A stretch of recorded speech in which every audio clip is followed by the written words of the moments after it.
झालेली चूक मान्य करायला मन मोठं लागतं आणि माफ करायला त्याहूनही मोठं. योग्य व्यक्ती तुम्हाला कधीच सोडणार नाही. सुसंवाद खूप गरजेचा असतो नात्यासाठी. प्रेम हे दोघांचं पण असलं पाहिजे, तेव्हाच एकमेकात जीव लागतो. आयुष्यात खरं प्रेम तर सगळ्यांनाच होतं, पण कमी लोकांना ते आयुष्यभर निभावता येतं. आपल्या आवडत्या व्यक्तीसोबत आयुष्य जगता येणं म्हणजे सुख.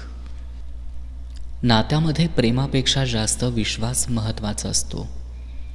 प्रेमात एकमेकांसाठी परफेक्ट असणं गरजेचं नसतं, तर गरजेचं असतं ते एकमेकांना वाईट काळात साथ देणं.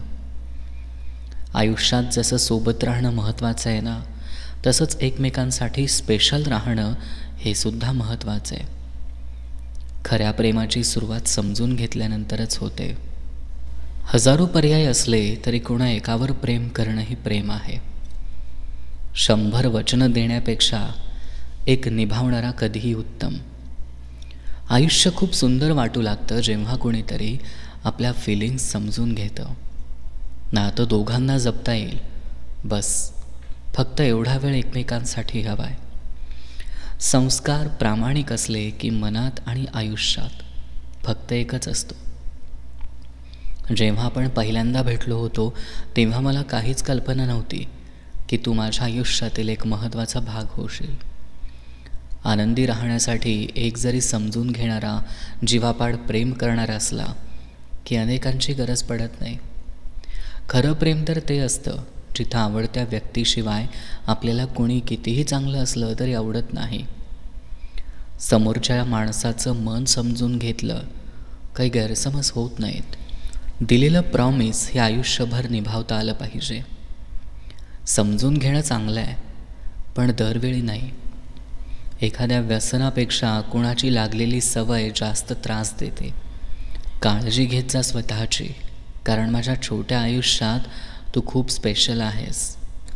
गरीब श्रीमंत असं काही नसतं. जेव्हा बायको एकनिष्ठ असते ना, तेव्हा नवरा राजा असतो. माणसं टाळायला लागली की समजायचं त्यांची आवड बदलली आहे. किंमत दोन्हींचीही चुकवावी लागते, बोलण्याची आणि गप्प राहण्याची. खोटं बोलून एक दिवस चांगला जातो, पण पूर्ण आयुष्य नाही. जगाची रीतच आहे, खोट्याला डोक्यावर घेऊन मिरवतात आणि खऱ्याची बरोबर जिरवतात. सतत संशय घेणाऱ्या माणसासाठी या जगात कुठंच आनंद नाही. लोक म्हणतात स्वतःच्या मनासारखं जग, पण जबाबदारीच्या साखळदंडात अडकलेल्यांना ते शब्द ऐकूच येत नाही. गेम कोण खेळतंय हे महत्त्वाचं नाही, गेम कोण कंट्रोल करतंय हे लक्षात ठेवा. काळ कितीही विरुद्ध असला तरी चारित्र्य दमदारच ठेवायचं. आपल्या माणसाच्या रागाला चुकीचं समजायचं नसतं. त्याला आपली काळजी वाटते आणि आपण निष्काळजीपणा दाखवला, त्याचं ऐकलं नाही की मग त्याची चिडचिड होत असते. विनाकारण चिडत नसतं कुणी कुणावर, त्यासाठी खूप प्रेम असावं लागतं. घरातला वाद घरातच मिटवायचा असतो. तिसऱ्याचं ऐकून गावापुढं तमाशा मांडायचा नसतो. आग लावणारी काडी विझून जाते, पण पेटलेल्या घराची राख झाल्याशिवाय राहत नाही. आपल्या स्वभावाचा फायदा उचलला जातोय हे आपल्याला बऱ्याच उशिरानं कळतं. ही दुनिया फार मतलबी आहे. इथं माणुसकीपेक्षा स्वार्थ मोठा आहे. तू किती चांगला आहेस याचं मोल नाही, तू किती उपयोगी आहेस तेच इथं महत्त्वाचं आहे.